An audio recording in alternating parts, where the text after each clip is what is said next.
श्रीगुरुभ्यो नमः। यं ब्रह्मा वरुणेन्द्र रुद्रमरुतस्तुन्वन्ति दिव्यैस्तवैः वेदैः साङ्गपदक्रमोपनिषदैः गायन्ति यं सामगाः ध्यानावस्थिततद्गतेन मनसा पश्यन्ति यं योगिनः यस्यान्तं न विदुः सुरासुरगणाः देवाय तस्मै नमः। वेदोऽखिलो धर्ममूलं वेदो रक्षति रक्षितः வேதோ நித்தியம் அதீயதாம். இப்படியாக வேதத்தினுடைய மகிமைய நம்முடைய தர்மசாஸ்திர புராண இதிகாசங்கள் பலவாறாக வேதத்தை பற்றி நிறையா சொல்லியிருக்கு. வேதத்தினுடைய முக்கியத்துவங்களை, அதாவது இந்த உலகம் எதில் பிரதிஷ்டிதமாயிருக்குன்னா தர்மம். தர்மம்னா தர்மம் பல ரூபேண இருக்கு. அப்ப எது தர்மம், தத்துவம், உயர்ந்த தத்துவங்கள் என்ன, இப்படி சகல விஷயங்களையும் தன்னகத்தே கொண்டதுதான் வேதம். அதாவது நமக்கு பசிச்சா நம்ம சாப்பிட்றோம், தாகம் எடுத்தா தீர்த்தம் குடிக்கிறோம். இப்படி நமக்கு லௌகீகமாக நமக்கு தெரிஞ்ச விஷயங்களை வேதங்கள் அதை பற்றி பேசாது. நமக்கு நம்ம சக்திக்கு அப்பாற்பட்டு உள்ள பல விஷயங்கள், எப்பேற்பட்ட விஞ்ஞான முன்னேற்றத்தினாலையும் எந்த விஷயங்கள்லாம் கண்டுபிடிக்க முடியாதோ அப்பேற்பட்ட உயர்ந்த விஷயங்களை தான் வேதங்கள் நமக்கு சொல்லித்தரும். அப்பேற்பட்ட வேதங்கள் அபௌருஷேயம், ஒரு மனிதனால இயற்றப்பட்டது, உருவாக்கப்பட்டது அல்ல. மகா பிரளயம் உலகமே எல்லாமே பகவானுக்குள்ள லயமாகும் போதும் வேதங்கள் மட்டும் அழியறதே இல்லை. அது ஒரு சப்த ராசி, சப்த கூட்டமா அப்படியே ஆகாசத்துல இருக்கு. திரும்ப சிருஷ்டி கிரமத்துல மகர்ஷிகள் தன்னுடைய தபோ மகிமையினால அந்த வேதங்களை திரும்ப எடுத்து நமக்கு இது பண்றான். அப்ப முன்காலத்துல வேதங்கள் எல்லாமே ஒரே வேதமாக தான் இருந்தது. இந்த துவாபர யுகத்தினுடைய கடைசியில தான் கலியுகத்துல மக்களுக்கு புத்தி சக்தி ரொம்ப கம்மியாயிடும் அப்படிங்கிறதுனால சாக்ஷாத் மகாவிஷ்ணுவே வேதவியாசராக அவதாரம் பண்ணி வேதத்தெல்லாம் விநியஸ்தம் பண்ணி பிரிச்சு கொடுத்துருக்கார். அதனாலதான் அவருக்கு வியாசர்னே பேர். அவருடைய பெயர் கிருஷ்ண துவைபாயனர் அப்படின்னு பேர். அதாவது ஒரு தீவில் அவர் அவதாரம், பகவான் வேதவியாசருடைய அவதாரம். அதனால கிருஷ்ண துவைபாயனர்னு பேர். இந்த வேதங்களெல்லாம் விநியஸ்தம் பண்ணி நமக்கு பிரித்து கொடுத்ததுனால தான் அவருக்கு வேதவியாசர் அப்படின்னு ஒரு பேரானது ஏற்பட்டது. வேதங்கள் 4 வேதங்கள் சுப்பிரசித்தமாக எல்லாருக்கும் தெரியும்.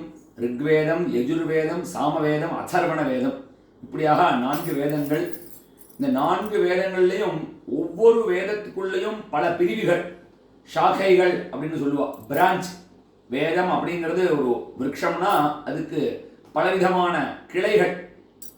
அப்ப விசேஷமா சாமவேதத்தில் பார்த்தேன்னா 1000 கிளைகள், சஹஸ்ர சாகா சாமம். ஆனா அந்த 1000 சாகைகள்ல இப்ப நமக்கு கிடைக்கிறது ஒரு 2-3 சாகை தான் நமக்கு கிடைக்கிறது. மீதி எல்லா சாகைகளும் லுப்தமாயிடுது, அத்தியன பரம்பரையில இல்லை. ரிக்வேதத்தில் அதே மாதிரி நம்மளுடைய யஜுர்வேதம். யஜுர்வேதத்தில் 2 விதம் இருக்கு. சுக்ல யஜுர்வேதம், கிருஷ்ண யஜுர்வேதம். சுக்ல யஜுர்வேதத்தில் காண்வ சாக, மாத்தியந்தின சாக அப்படின்னு 2 சாகை, 2 பிரிவு. 2மே அத்தியன பரம்பரையில இன்னைக்கும் இருந்துருக்கு. அதே மாதிரி பரவலாக அதிகமாக உள்ள நம்மளுடைய கிருஷ்ண யஜுர்வேதம். கிருஷ்ண யஜுர்வேதத்திலையும் 2 சாகை. ஒன்று நம்ம எல்லாம் சுப்பிரசித்தமாக இருக்கக்கூடிய தைத்திரிய சாகை, இன்னொன்று மைத்ராயணிய சாகை. இந்த மைத்ராயணிய சாகையை அத்தியனம் பண்ண அத்தியன பரம்பரை இருக்கு. ஆனால் அது ரொம்ப கம்மியாக இருக்கு. ரொம்ப சுப்பிரசித்தமாக அதிகமாக உள்ளது நம்மளுடைய தைத்திரிய சாகை. சாமவேதத்திலையும் அதே மாதிரி கௌதும சாகை, ராணாயணி சாகை, ஜெய்மினி சாகைன்னு இந்த சாகைகள் சாமவேதத்தில் இருக்கு. அதே மாதிரி அதர்வண வேதம். இப்போ இந்த வேதங்களை யார் யார் அத்தியனம் பண்ணணும், எப்படி அத்தியனம் பண்ணணும், இப்படி எல்லாமே சாஸ்திரங்கள்ல சொல்லப்பட்டிருக்கு. பலவிதமான கட்டுப்பாடுகள் இருக்கு. வேற லௌகீக வித்தியைகள் படிக்கிற மாதிரி யார் வேணா போய் படிச்சிடுற மாதிரி இல்லை. அதுக்கு பலவிதமான கட்டுப்பாடுகள், உபநயனாதி சம்ஸ்காரங்கள்லாம் சொல்லப்பட்டிருக்கு. இப்ப அந்தணன் என்று சொல்லக்கூடிய பிராமணனாக பிறந்தவனுக்கு பலவிதமான கடமைகளை சாஸ்திரங்கள் விதிக்கிறது. பிராமணனா பிறந்துட்டா நிஷ்காரணம், எந்த காரணமும் கேட்காம அந்த வேதங்களும் வேதத்தினுடைய அங்கத்தையும் பிராமணனாக பிறந்தவன் அத்தனை பேரும் அத்தியனம் பண்ணணும் அப்படிங்கிறது நம்மளுடைய டியூட்டி, நம்மளுடைய கடமை. முன்காலத்து எல்லாருமே அப்படிதான் இருந்தா. ஏன்னா நம்ம எல்லாருமே ஒவ்வொருத்தரும் ஒவ்வொரு ரிஷி பரம்பரையில வந்தவா. என்ன கோத்திரமோ கௌண்டின்ய கோத்திரம், இப்படி பலவிதமான கோத்திரங்கள் இருக்கு. அந்த பரம்பரையில வந்திருக்கும். அதே மாதிரி ஒவ்வொருத்தரும் ஒவ்வொரு சூத்திரங்கள் இருக்கு. ஆபஸ்தம்ப சூத்திரம், போதாயன சூத்திரம், சத்யாஷாடம், பாரத்வாஜ், இப்படி பலவிதமான சூத்திரங்கள் இருக்கு. இப்படி எல்லாமே நம்ம முன்னோர்கள் மரபு வழியா தொன்று தொட்டு வந்துட்டு இருக்கக்கூடியதான். எதுவுமே புதுசா இன்னைக்கு நம்ம ஏற்படுத்தல்.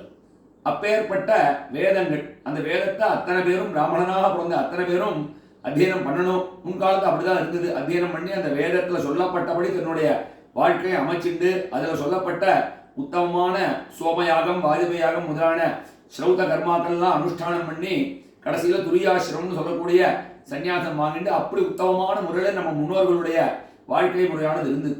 இப்ப இன்னைக்கு தேதிக்கு இந்த 2026ல எல்லாமே பல விஷயங்கள் கிட்டத்தட்ட ரொம்ப வருஷம் முன்னாடியே எல்லாமே மாறிடுது. இன்னைக்கு இன்னும் நவீனமா எல்லாமே மாறிட்டு இருக்கு. வெஸ்டர்ன் கல்ச்சர் என்று சொல்லக்கூடிய மேற்கத்திய கலாச்சாரம் நம்மிடையே ரொம்ப அதிகமாகி இந்த வேதங்கள் அத்தியனம் பண்ணி அந்த வேதத்துல சொல்லப்பட்டபடி தன்னுடைய வாழ்க்கையை அமைச்சுட்டு இருக்கக்கூடியதான பிராமணோத்தமர்கள் எண்ணிக்கை ரொம்ப குறைஞ்சு போச்சு.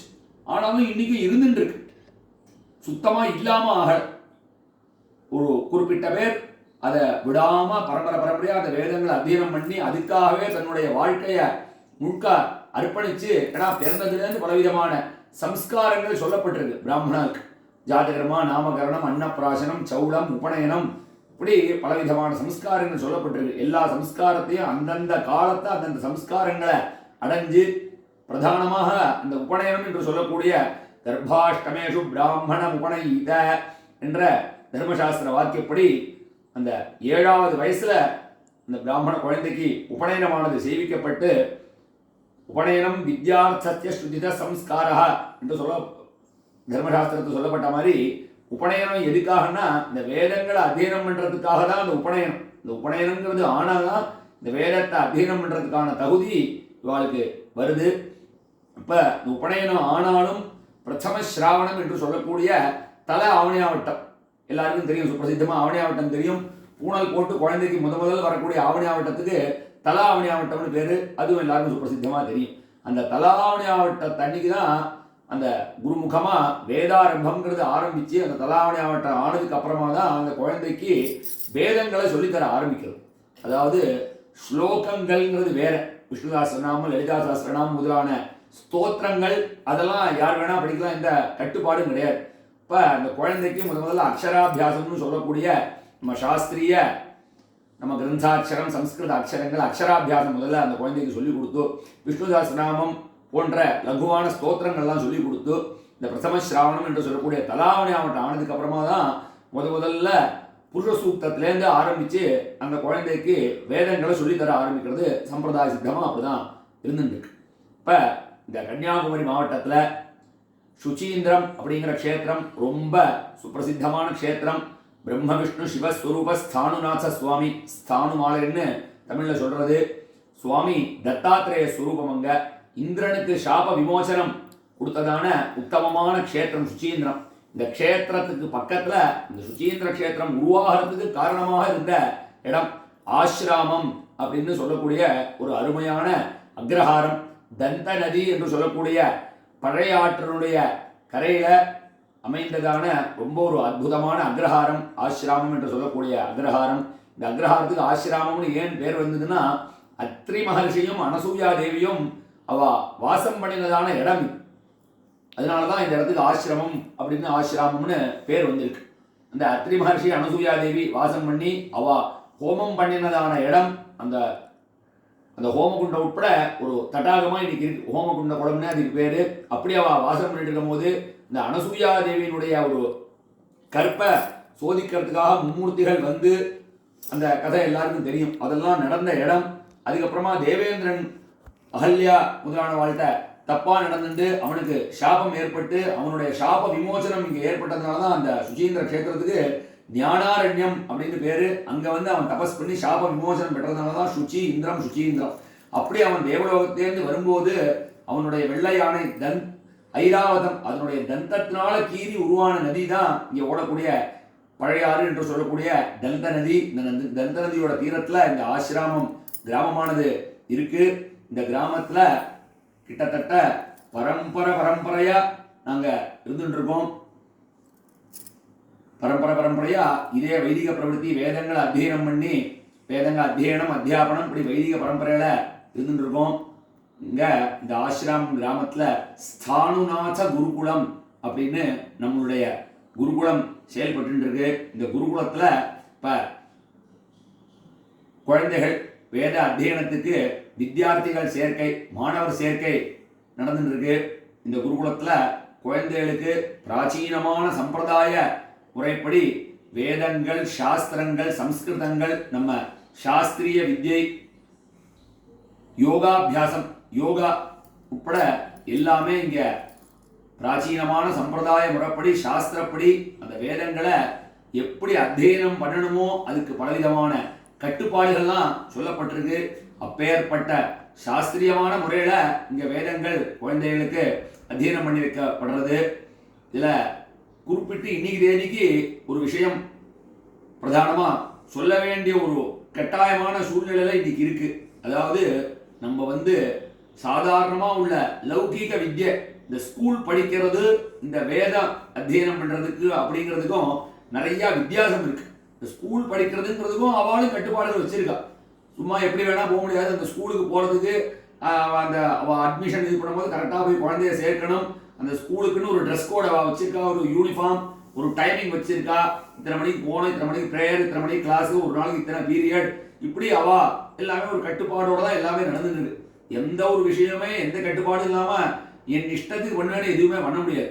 அப்படி எப்படி கட்டுப்பாடுகள் வச்சிருக்காளோ அதே மாதிரி இந்த வேத அத்தியனம் பண்றதுக்கும் பலவிதமான கட்டுப்பாடுகள் இது இப்படிதான் அப்படின்னு ஒரு நியமங்கள் தொன்று தொட்டு பிராச்சீனமா வந்துட்டு இருக்கு. எதுவுமே நம்ம இன்னைக்கு புதுசா ஏற்படுத்த நம்ம மகர்ஷிகள் முன்னோர்கள் எப்படி இருந்து வேதங்கள் அத்தியனம் பண்ணினாலோ அதுக்கு உண்டான ஒரு முறைகள் சம்பிரதாயங்கள் எல்லாமே இருக்கு. அதுபடிதான் வேதங்களை அத்தியனம் பண்றது. சும்மா நம்ம சாதாரணமா வேற ஏதோ கிளாஸுக்கு போய் கத்துக்கிற மாதிரி அது மாதிரி இல்லை. அதே மாதிரி இந்த வேதங்களும் இந்த ஸ்கூல் பாடம் ரெண்டுத்தையும் மர்ஜ் பண்ணி ரெண்டும் கலந்து பண்றது இன்னைக்கு பல ஸ்தாபனங்கள் பண்ணிட்டு இருக்கு. அதுக்கும் காரணம் என்னன்னா இன்னைக்குள்ள பெற்றோர்கள் பேரண்ட்ஸோட ஒரு மனநிலை என்னன்னா ரெண்டும் தேவை அப்படின்னு அவரோட ஒரு மனநிலை. அது கண்டிப்பா தப்பு இல்லை. இப்ப நாங்கெல்லாம் பாடசாலை அத்தியனம் பண்ணும்போது நாங்கள் குருகுலம் வாத்தியார் ஆத்திலேயே இருந்து குரு சுஷ்ரூஷ பண்ணி, அதாவது பாடசாலைகள்ங்கிறது ஒரு பாடசாலையில 50 பேர் 100 பேர் வரைக்கும் இருப்பா. அப்ப அங்க வந்து வாத்தியார்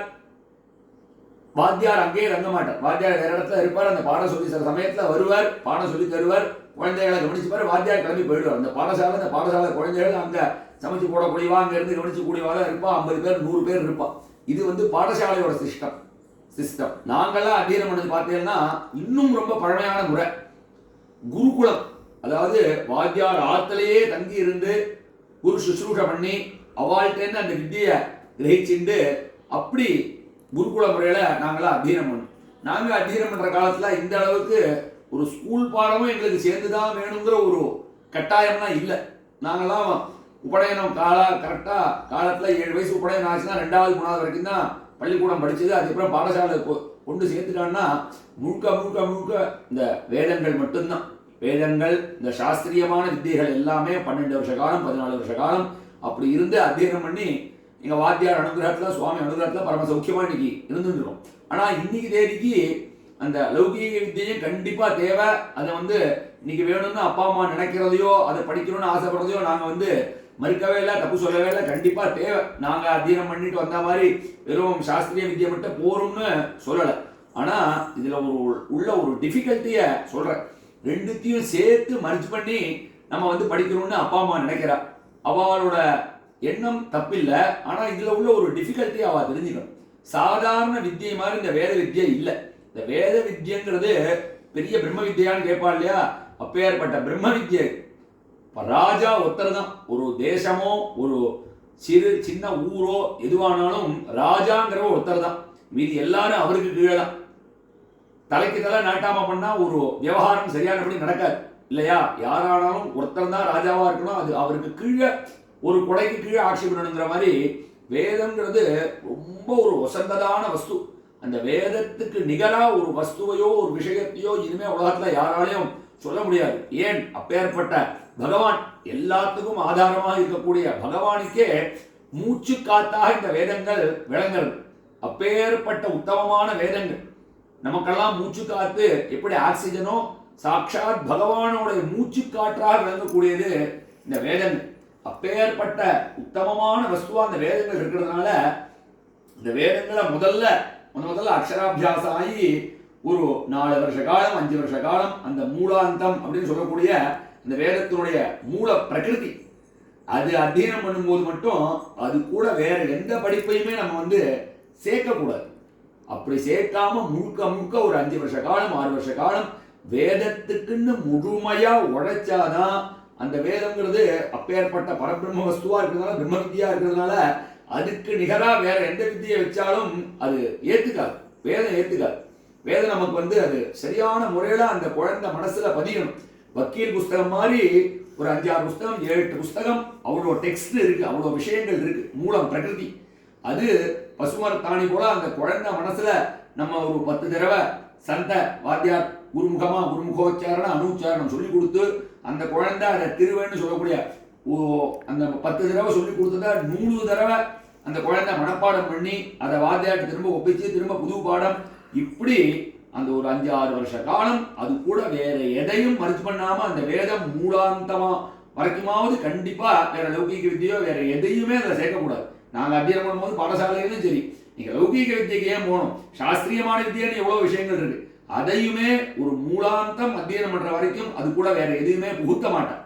தனி வேதத்துக்கு மட்டுமே ஒரு 5-6 வருஷ காலம் தனியா உழைச்சாதான் அந்த வேதம் அந்த குழந்தைக்கு மனப்பாடமா புஸ்தகத்தோட அப்படி அத்தியனம் பண்ணியாச்சுன்னா புஸ்தகமே தேவையில்லாமனுக்கு எப்ப தூக்கத்தை எழுப்பி கேட்டாலும் அந்த குழந்தைக்கு அது மறக்காது.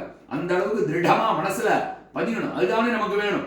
சம்ஸ்காரார்த்தம் இப்ப ரிட்டையர்ட் ஆனவா ஒரு 60 வயசுக்கு மேல உள்ளவா ரிட்டையர்ட் ஆனவா நான் வேதம் கண்டிப்பா பிராமணம் படிக்கணுங்கிறத ஒரு சம்ஸ்காரார்த்தம் புஸ்தகத்தை பார்த்து படிக்கிற அளவுக்கு போருங்கிற மாதிரி அவ அத்தியனம் பண்றவாரோட சமாதானம் வேற. இந்த குழந்தை வேதத்துக்காகவே தன்னை அர்ப்பணிச்சு முழுக்க மூலம் பலம் கிரமம் ஜட்ட கணம் முடிச்சு கணபாடிகளா ஆகி பல ஸ்தாபனங்கள்ல பரீட்சைகள் கொடுத்து பெரிய வித்வானா இதுல பிரகாசிக்கணும்னா நம்ம சொல்ற இந்த முறையில அத்தியனம் பண்ணாதான் அது எல்லாமே சாத்தியம். இல்லாம ஒரே சமயத்துல எல்லாத்தையும் சேர்த்து அந்த குழந்தைக்கு புகுத்தினோம்னா அது குழந்தை சின்ன குழந்தை, அவனை ரொம்ப ஒரு ஃப்ரீ டைமே இல்லாம கசக்கி புரிஞ்சா கடைசியில எதுலையும் இந்த வேதத்திலையும் உருப்படியா பெரிய வித்வானா ஆகாம லௌகீக வித்தியிலையும் ஒழுங்கா பெருசா ஒரு இது இல்லாம அந்த குழந்தையோட வாழ்க்கை ஒரு 2 கட்டானா போயிடும். சோ இந்த விஷயத்தை தயவு செஞ்சு இப்ப உள்ள பேரண்ட்ஸ் பெற்றோர்கள் புரிஞ்சுக்கணும். இப்ப நம்ம என்ன சொல்றோம், முதல்ல ஒரு 5-6 வருஷம் முழுக்க வேதத்துக்கு மட்டுமே அந்த குழந்தை உழைச்சு ஒரு மூலாந்தம் முடிச்சதுக்கு அப்புறமா அதுக்கப்புறம் உள்ள பதங்கிரமம் மேற்கொண்டு உள்ள ஜட்டகணம்லாம் கொஞ்சம் மேல் படிப்பு ஒரு மூலாந்தம் அல்லது கிரமாந்தம் வரைக்கும் வேதத்துக்குன்னே முழுக்க உழைச்சிட்டோ அதுக்கப்புறமா இன்னைக்கு தேதிக்கு எவ்வளவோ சௌகரியங்கள் இருக்கு, டுட்டோரியல் இருக்கு. கரஸ்ல நம்ம 8th 10th 12th எல்லாம் எழுதலாம், ஏன் மேற்கொண்டு டிகிரி உட்பட பண்ணலாம், அது எல்லாமே பண்ணலாம். அது எதுவும் வேண்டாம்னு நாம சொல்லவே இல்லை. ஆனா இந்த வேதத்தினுடைய ஆரம்ப ஸ்டேஜ்ல இந்த ஸ்கூலையும் வேதத்தையும் சேர்த்து படிக்கணும்னு இன்னைக்கு பல ஸ்தாபனங்கள் நடத்திட்டு இருக்கு, எல்லாரும் கொண்டு சேர்க்கிறா. ஆனா அதனுடைய சக்சஸ் பாயிண்ட் எவ்வளோ அப்படிங்கிறது உங்களுக்கு தெரியாது. ஏன்னா யார் எந்த பிரவೃತ್ತಿயில இருக்காளோ அந்தந்த பிரவೃತ್ತಿயில உள்ளவாளுக்கு தான் அது உள்ள உள்புகுந்து உள்ள விஷயங்கள் தெரியும். சோ இந்த வேதம் இது சம்பந்தப்பட்ட விஷயங்கள்ல எது எப்படி பண்ணா சரி வருங்கிற மெத்தேடு எங்களை மாதிரி முழுக்க பரம்பரையா அத்தியனம் பண்ணி வாத்தியார்கிட்ட போய் இருந்து 12 வருஷ காலம் 14 வருஷ காலம் இருந்து இப்படி அத்தியனம் பண்ணி இதுலயே எங்க வாழ்க்கையை அர்ப்பணிச்சிருக்கக்கூடிய எங்களுக்கு தான் அதனுடைய இது மாதிரி நான் 2த்தையும் சேர்த்து பண்ணா அது சக்சஸ் ஆகுமா, சக்சஸ் ஆகாதா, அதுல எத்தனை % சக்சஸ் இருக்கு அப்படிங்கிற விஷயம்லாம் எங்களுக்கு தான் தெரியுமே தவிர பெற்றோரான உங்களுக்கு அது தெரியாது. நீங்க ஒரு சந்தோஷம் ரெண்டுத்தையும் என் பையன் கெட்டிக்காரனா வரணும்னு நீங்க நினைக்கிறேன். உங்களுடைய எண்ணத்துங்களை நாங்க தப்பே சொல்லல. ஆனா ஒரு குறிப்பிட்ட காலம் தனி வேதத்துக்குன்னு ஒரு 5-6 வருஷ காலம் அர்ப்பணிச்சு அந்த வேதம் நல்லா திடமானதுக்கு அப்புறமா கரஸ்ல 8th 10th 12th எல்லாமே இன்னைக்கு தேதிக்கு எல்லா குழந்தைகளுமே படிச்சுட்டு தான் இருக்கு. ஈவன் மகர்ஷி சாந்திபனி வேத வித்யா பிரதிஷ்டானம்னு உஜ்ஜயினில இருக்கு. அது வந்து சென்ட்ரல் கவர்மெண்ட் சம்பந்தப்பட்டது. அவா ஸ்தாபனங்கள் மூலமா பரீட்சைகள் ரொம்ப வருஷமா நடந்திருக்கு. நாங்களாம அதுல பரீட்சைகள் கொடுத்துருவோம். பரீட்சை கொடுத்தா மூலாந்த பரீட்சை கொடுத்தா வேத விபூஷணன்னு டைட்டில்லாம் கொடுப்பா. ஈவன் அந்த சமிதியில கூட இப்ப எப்படி கொண்டு வந்தா, நாங்க அத்தியனம் பண்ணி பரீட்சை கொடுக்கும்போது இந்த ஒரு இதெல்லாம் கிடையாது. அவாவு கூட இப்ப என்ன கொண்டு வந்துட்டா, வேதம் படிக்கிற குழந்தைகள் 8th 10th 12th எல்லாம் எழுதணும்னு அவளே கொண்டு வந்துட்டா அந்த சமிதியிலே ஸ்தாபனத்திலே. சோ இதனுடைய லௌகீக வித்தியோட முக்கியத்துவம் எங்களுக்கும் தெரியும், அதுவும் தேவைன்னு தான் நாங்களும் நினைக்கிறோம். ஆனா நீங்க புரிஞ்சுக்கணும், ரெண்டுத்தையும் சேர்த்து ஆரம்பத்திலேயே மறுப்பு பண்ணி கொண்டு வரணுங்கிற ஒரு விஷயத்தையும் தயவு செஞ்சு வெளியில வாங்கோ. வேதத்தை ஒரு மூலாந்தம் கிரமாந்தம் அத்தியனம் பண்ணி இது நன்னா அந்த குழந்தைக்கு மனசுல திருடமா ஆனதுக்கு அப்புறமா ரொம்ப சுலபமா 8th 10th 12th எல்லாம் தாராளமா அந்த குழந்தைய எழுத வைக்கலாம். மேற்கொண்டு டிகிரி வேணாலும் படிக்க வைக்கலாம். இந்த வைதிகமான வித்தியிலும் நிறைய விஷயங்கள் இருக்கு. சாஸ்திரங்கள் இருக்கு, பலவிதமான சாஸ்திரங்கள் இருக்கு, வேதத்துக்கு உண்டான அங்கங்கள் இருக்கு, வேதத்துக்கு லட்சணங்கள் இருக்கு, இது நிறைய இருக்கு. இது எல்லாமுமே ஒரு மூலாந்தம் கிரமாந்தம் வேதம் முடிக்கிற வரைக்கும் வேற எதையுமே புகுத்தாம தனியா வேதத்துக்குன்னு அர்ப்பணிச்சா அந்த குழந்தை உண்மையிலுமே பெரிய வித்வானா வருவான் வேதமாதா அனுகிரகத்துல. அதுல எந்த சம்சயமும் இல்லை. இப்ப நாங்க சொன்ன இந்த முறையில இங்க நம்ம கன்னியாகுமரி மாவட்டத்துல நாகர்கோவில் சுச்சீந்திரம் பக்கத்துல உள்ள ஆசிராமம் கிராமத்துல இதே மாதிரி முறையில நாங்க குருகுலம் நடத்திட்டு இருக்கோம். இந்த குருகுலத்துக்கு இந்த குழந்தைகள் வேதத்துல அபிமானம் உள்ள குழந்தைகள், பிராமண குழந்தைகள், உபநயனமான குழந்தைகள் இங்க வந்து சேர்ந்தான்னா அந்த குழந்தைகள் கூட முழுமையா எங்களுடைய நேரத்தை அந்த குழந்தைகளுக்காக அர்ப்பணிச்சு முழுக்க முழுக்க அந்த குழந்தைகளை பார்த்துண்டு வேதங்கள், இதே மாதிரி லௌகீக வித்யை, யோகாபியாசம், இப்படி எல்லாமே அடியன் முன்னாடி சொன்ன மாதிரி நம்ம முறையில ஒரு 8 வருஷ காலம் 10 வருஷ காலம் அந்த குழந்தைகள் கூட முழுக்க அர்ப்பணிச்சு அந்த குழந்தைகளை பெரிய வித்வான்களாக ஆக்கி அது மாதிரி வேதமாதா அனுகிரகத்துல நடந்துட்டு இருக்கு. இங்க வந்து இந்த வேத வித்தியில மட்டும் மீதி வித்தியைகள் மாதிரி இவ்வளோ ஃபீஸு இவ்வளோ இது அப்படிலாம் எங்கேயுமே இப்போ வரைக்கும் எங்கேயுமே கிடையாது. எங்க இது மாதிரி வேத பாடசாலைகள் இது மாதிரி ஸ்தாபனங்கள் இருந்தாலுமே அந்த மாதிரி பாடசாலைகள்ல எல்லாமே இன்னி வரைக்கும் இலவசம், ஃப்ரீ தான். அந்த குழந்தைகள் உபநயனான குழந்தைகள் வந்து சேர்க்கலாம். சப்போஸ் சில குழந்தைகள் ரொம்ப ஏழ்மையான சூழ்நிலையில் பிராமண குழந்தைகள் இருக்கு, உபநயனம் பண்றதுக்கே அவளுக்கு சௌகரியம் இல்லை அப்படின்னா அந்த உபநயனத்தையும் எங்க செலவுல நாங்களே அந்த குழந்தைக்கு உபநயனத்தையும் செய்வித்து, பூணல் கல்யாணம் உபநயனத்தையும் செய்வித்து எங்கள்கிட்ட சேர்த்துட்டு அந்த குழந்தைக்கு அக்ஷராபியாசத்திலேருந்து ஆரம்பிச்சு கணாந்தம் வேதம், இன்னும் அதுக்கு சம்பந்தப்பட்ட வேதத்துக்கு சம்பந்தப்பட்டதான பலவிதமான விஷயங்கள் ஏற்கனவே சொன்ன மாதிரி இன்னும் காவியம், அதே மாதிரி லட்சணம், சாஸ்திரங்கள், அதே மாதிரி லௌகீக வித்யை, யோகாபியாசம், இப்படி எல்லாத்துலேயும் அந்த குழந்தைகளை கெட்டிக்காராலா உருவாக்கி. ஏன்னா பாடசாலை அப்படிங்கிறது ஒரு சர்வ கலாசாலை. அந்த குழந்தை 7 வயசு 8 வயசுல வந்து சேர்ந்ததுன்னா அந்த குழந்தைக்கு எதுவுமே தெரியாது. அந்த குழந்தை எல்லாமே இங்க பாடசாலைக்கு வந்து தான் கத்துக்கிறது முழுக்க. அதே மாதிரி சின்ன வயசுல இந்த வேத அத்தியனம் பண்றதுக்கு வந்துடும். ரொம்ப ஒரு 15 வயசு 16 வயசுக்கு மேல வந்தா நாக்கு பெறலாது. ஒரு 7 வயசு 8 வயசுல கரெக்டா உபநயனம் ஆகி அதிகபட்சமா ஒரு 10-12 வயசுக்குள்ளையாவது பாடசாலை சேர்ந்து 10-12 வயசு அதிகம். ஒருவேளை ஏதாவது முன்ன ஆயிட்டா கூட சொல்றேன். ஒரு 7-8 வயசுக்கு வந்துட்டா ரொம்ப சௌகரியமா இருக்கும். ஏன்னா ஒரு களிமண்ணா இருக்கும்போது அதை நம்ம ஒரு இது பண்ணி அதை கொண்டு வரதுக்கு நம்ம சௌகரியத்துக்கு அதை மோல்டு பண்ணி கொண்டு வரதுக்கு எப்படி சௌகரியமா இருக்குமோ அதே மாதிரி தான் அது வந்து இதே ரொம்ப ஒரு இதுவான இருந்தா அதை வந்து கொண்டு வரது சிரமம் வயசாகிட்டா.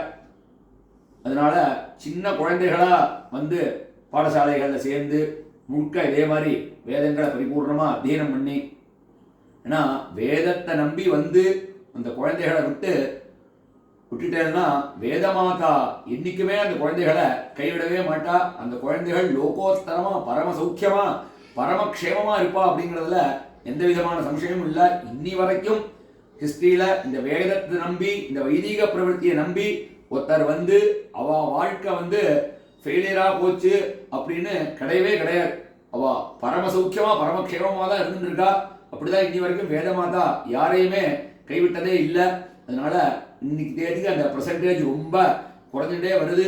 ஆனாலும் ஒரு பக்கம் வேதாபிமானிகள் இருந்துட்டு தான் இருக்கா. இந்த மாதிரி வேத பாடசாலைகளுக்கு நிறைய ஆதரவு கொடுக்குறா. தன்னுடைய குழந்தைகளை வேத பாடசாலையில் கொண்டு விட்டு வேத அத்தியனம் பண்ணணுங்கிற எண்ணங்கள் கொண்ட மக்களும் இன்னைக்கு தேதிக்கு இருந்துட்டு இருக்கா. அதனால குழந்தைகளை உபநயனமான பிராமண குழந்தைகள் இந்த பாடசாலைகளில் குழந்தைகளை கொண்டு சேர்த்து அந்த குழந்தைக்கு பரிபூர்ணமாக வேதங்கள் அத்தியனம் பண்ணி வேத மாதாவுடைய பரிபூர்ண அனுகிரகத்தினால எல்லாரும் நித்தியஸ்ரீ நித்தியமங்கலம்னு பரம சௌக்கியமாக பரமக்ஷேமமாக இருக்கணுங்கிறதாக பிரார்த்தனை பண்ணிக்கிறோம். கன்னியாகுமரி மாவட்டம் நாகர்கோவில் ஆசிராமம் கிராமம் இடையே மணிகண்ட கணபாடிகள். இதை பற்றி ஏற்கனவே சோஷியல் மீடியாவில் எல்லாமே போஸ்ட் போட்டிருக்கோம், ஃபோன் நம்பர்லாம் கொடுத்துருக்கோம். திரும்பவும் சொல்கிறோம். இப்போ கரெக்டாக நம்பாத்து குழந்தைக்கும் உபநயனம் ஆகி பிரசம சிரமணம் ஆகி அத்தியனம் ஆரம்பிக்கிற தருவாயில் இருக்கும். நீங்களும் உங்களுடைய குழந்தைகள் இதே மாதிரி உபநயனமான குழந்தைகள் விட்டேன்னா ஒரு 2 குழந்தைகள் 4 குழந்தைகள் 6 குழந்தைகள் சேர்ந்து அத்தியனம் பண்ணும்போது அது நமக்கும் சௌரியம், அந்த குழந்தைகளுக்கும் சௌரியம், எல்லா வகையிலும் எல்லாமே சௌக்கியமாக இருக்கும். இந்த க்ஷேத்திரமும் ரொம்ப ஒரு அருமையான அமைதியான ஸ்தலம். அந்த காலத்து முறையில் அழகான ரொம்ப ஒரு அற்புதமான ஸ்தலம். நீங்கள் குழந்தைகளை கொண்டு விட்டேன்னா அந்த குழந்தைகளை நல்லபடியாக வேதங்கள் அத்தியனம் பண்ணி வச்சு பெரிய வித்வானாக அந்த குழந்தைகள் ஆகி அந்த குழந்தைகள் இதே மாதிரி நிறையா அவா பெரியவாளாகி அவா 10 பேருக்கு வேதங்கள் சொல்லி தந்து இப்படி வாழையடி வாழையா இந்த வேதங்கள் தொடர்ந்து இதாகாமல் இப்படி தொடர்ந்து வரணும். வேதங்கள் வேதமாதாவுடைய அனுகிரகத்தினால எல்லாரும் பரமசௌக்கியமாக இருக்கணுங்கிறதாக பிரார்த்தனை பண்ணுறோம். ஹர ஹர நம பார்வதி பதயே ஹர ஹர மகாதேவா.